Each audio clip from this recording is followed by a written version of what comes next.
Assalamu alaikum. I hope you're all doing well, inshallah, and welcome back to Deen and Chai, a casual space to talk about Deen over a cup of chai or coffee or tea. And so they were going to go for Hajj, and when I heard this, I said, I'm coming too. At first, nobody took me seriously because I was young, and if I'm not wearing hijab, can I still go, and does it still make sense? Why not?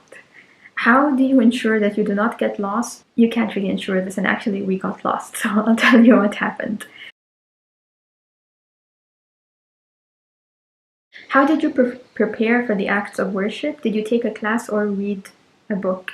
I read a book, so I did different readings, but specifically I remember this book that my father bought. He bought 2 copies, one for him and one for me, and it was basically all about Hajj, but it was a really nice kind of simplified little booklet of everything and kind of just a very good summary and booklet. And I think I also took it with me. I think I packed it with me when we went as a reminder because it was small and easy to carry. So that helped me prepare to kind of know what to do each step of the way and also have it just as a reminder. Do you have to go barefoot when doing tawaf? Asking because I have a foot condition and I'm worried. Yes, you should be barefoot doing tawaf, though you do have access to wheelchairs. So if you do have a condition or something that maybe you can't walk, you can't do tawaf or the sa'i, you can use a wheelchair or something to help with that. Okay, how did you feel after going there, and what you have learned after going there? What are the changes happens after coming back? It's hard to explain. It's a really grounding and humbling experience, and it really puts things into perspective because when you are there, nothing else matters. You just feel like nothing in this dunya is important. Sorry about that, the memory card got full, so I just changed it. So yeah, I was just saying that basically the feeling for me personally was that nothing matters, everything is so insignificant in this dunya, and it just reminds you of the bigger picture, it reminds you of Allah, just reminds you of that connection with Allah. And I think, at least for me, that sticks with you. That sticks with you when you leave, when you go back to your dunya activities, when you go about your life. It sticks with you as a reminder that nothing really, at the end of the day, really does matter except your relationship with Allah. That's what you have, and that's what you're going to carry with you. And so for me, Hajj was a reminder of that, and I feel like that kind of stuck with me after the Hajj experience as well.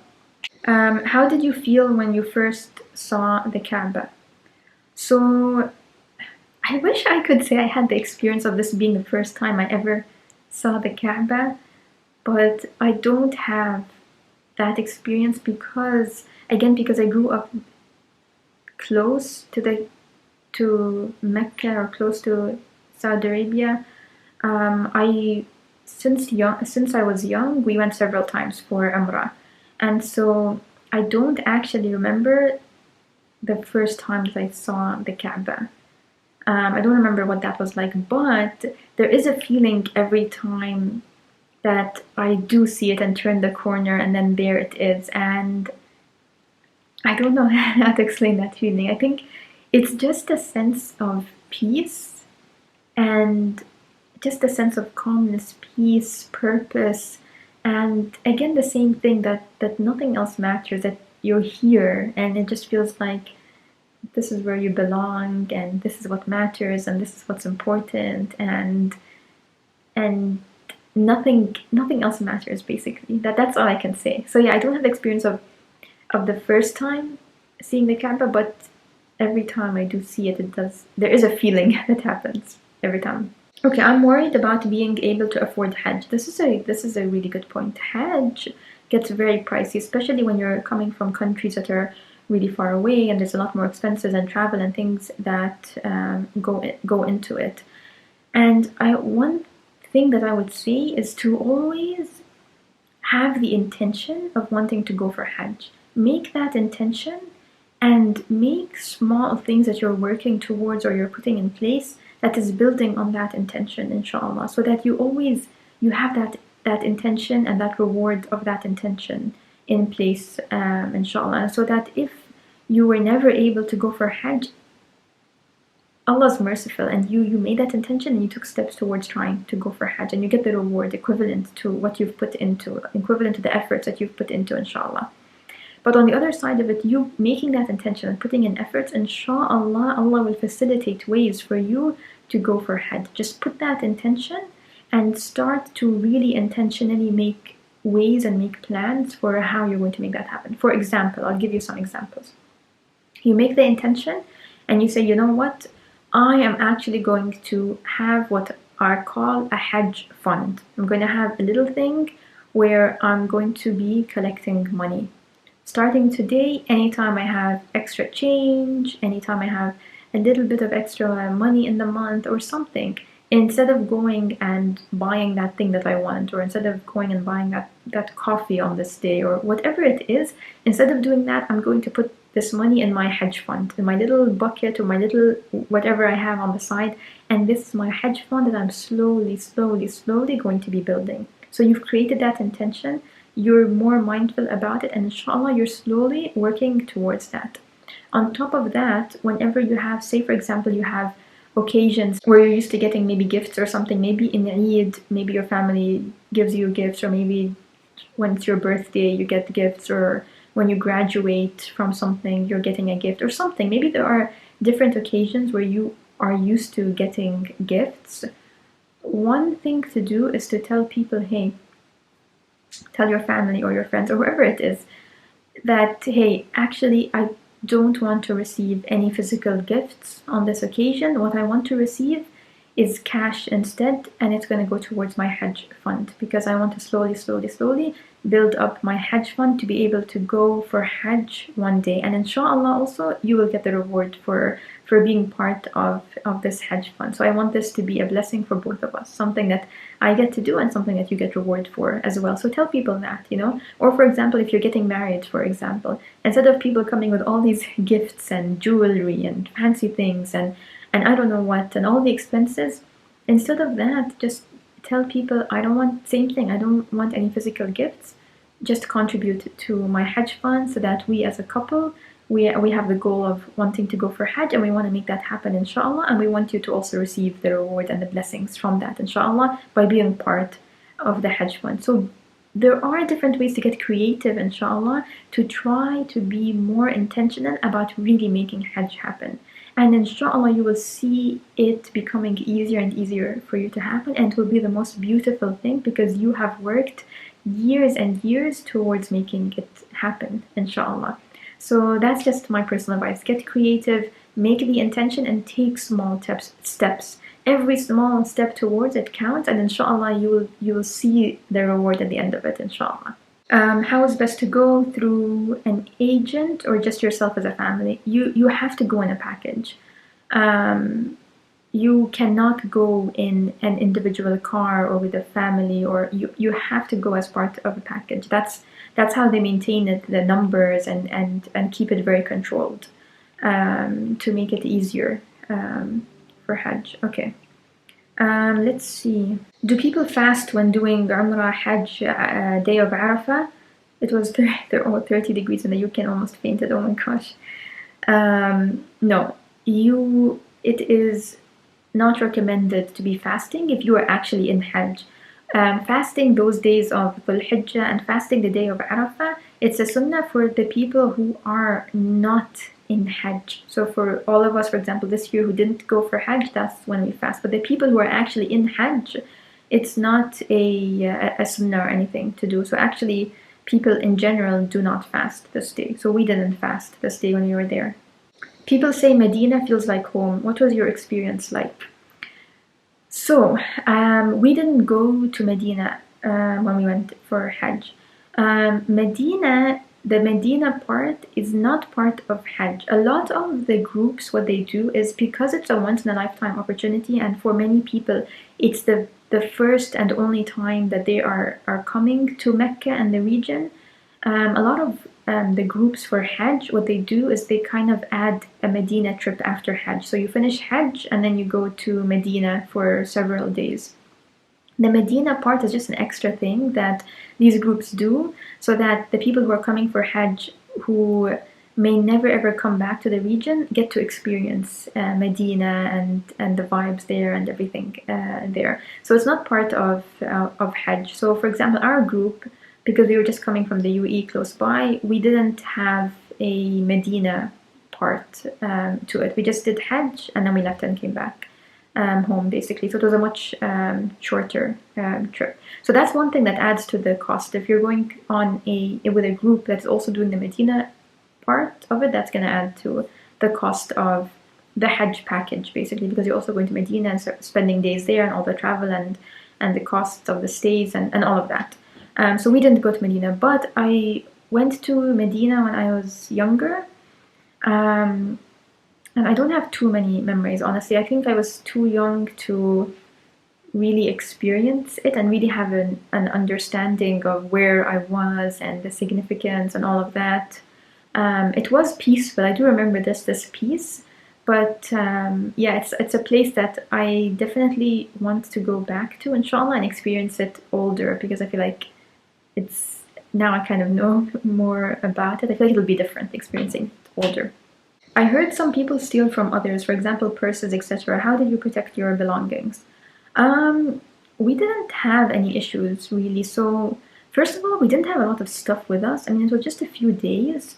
And so really it was, you're pretty much staying in the same clothes when you're there.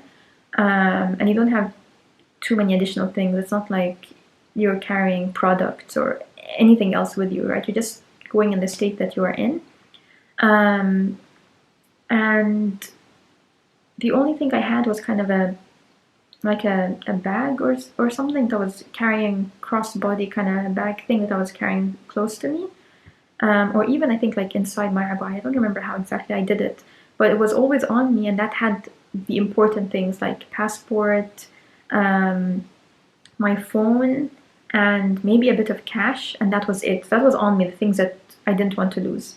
Other than that, I had like a bag, which I think just maybe a change of clothes or something in it, and nothing happened. I mean, we always kept it either in the tent or it would be on the bus that we were traveling back and forth on or something, and didn't have any issues. So I would say my tip is anything that's important, just have it on you at all times. Otherwise, if you have anything else extra, just make sure it's nothing important, so that if it gets lost or something happens, I mean, there's millions of people. It could be tough to track things if something is important to you. So I would just say just make sure you don't have anything left somewhere that's actually important to you. So for us, we didn't have any issues with that. What do you do if you suddenly start your period? I've been thinking of this for ages. Okay, this was my biggest worry when I was going for Hajj. So this is for the sisters out there. If brothers are watching, you can just skip ahead to the next question. So I was really worried about this, especially because my period was due to come on like day 1 or 2 of Hajj. And I was pretty regular, so I knew exactly it was gonna come day 1 or 2, and I was panicking, I was worried, I really wanted to go for Hajj. It was a once in a lifetime opportunity, and I didn't want anything to impact it. And I talked to different people, and people were telling me, oh, you can like take pills and kind of stop it from coming and so on and all of that. I ultimately decided not to take anything, and I ultimately decided to make a dua like never before. I don't know how to explain. I made a dua from the bottom of my heart to just delay it till I come back from Hajj. I don't want anything to impact this Hajj, and I just kept making dua that I wouldn't get it. And so that's all I relied on. I'm not saying that that's what we should do, but I was nervous to take pills and kind of alter my body, and I was young, and I didn't want to even mess with that and try to take different things. So I literally said, I'm just gonna rely on dua, and that's it, nothing else. And alhamdulillah, I didn't get it till exactly what I prayed for, the day after I came back from Hajj, basically. And so alhamdulillah, I didn't need to deal with it. Now, some people do need to deal with this. I'm going to show you a hadith that this happened to Aisha radiallahu anha. It's something that we women deal with. It's something that, when we want to go for Hajj, we don't want anything to get in the way. And so we have a hadith where Aisha reports that we set out with the sole intention of performing Hajj. And when we reached Sarif, a place 6 miles from Mecca, I got my menses. Allah's apostle came to me while I was weeping. He said, "What is the matter with you? Have you got your menses?" I replied, "Yes." He said, "This is a thing which Allah has ordained for the daughters of Adam. So do what all the pilgrims do, with the exception of tawaf around the Kaaba." So this is a hadith that we have. Aisha radiallahu anha herself, she went through it. And you can see from the hadith how devastated she was. She was weeping because she wanted to perform Hajj and she didn't want anything to impact it, the same way that we all feel. We don't want anything impacting our Hajj. And the Prophet ﷺ in this hadith said, you can do all the rituals, just don't do the tawaf part. So basically don't go to the Kaaba part. And that part, you need to be in a state of just cleanliness and purity and all that. And so what scholars recommend is do all the rest of the Hajj. Do Arafah, Muzdalifah, doing the stones, all of this, do it. But the tawaf, just delay it until you are done with your menses, basically, and then you basically perform ghusl and you go and you do the tawaf. It's going to be different if you, for example, did you get it before you started Hajj or after, because maybe you already did the tawaf and then you got it and so on. So there's going to be a bit of differences. So I would suggest kind of reading up on that before, just to see the differences there. But alhamdulillah, I didn't need to experience that, alhamdulillah. Okay.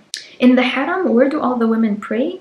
I see they do towards, maybe tawaf. I see they do tawaf, but can't see them pray.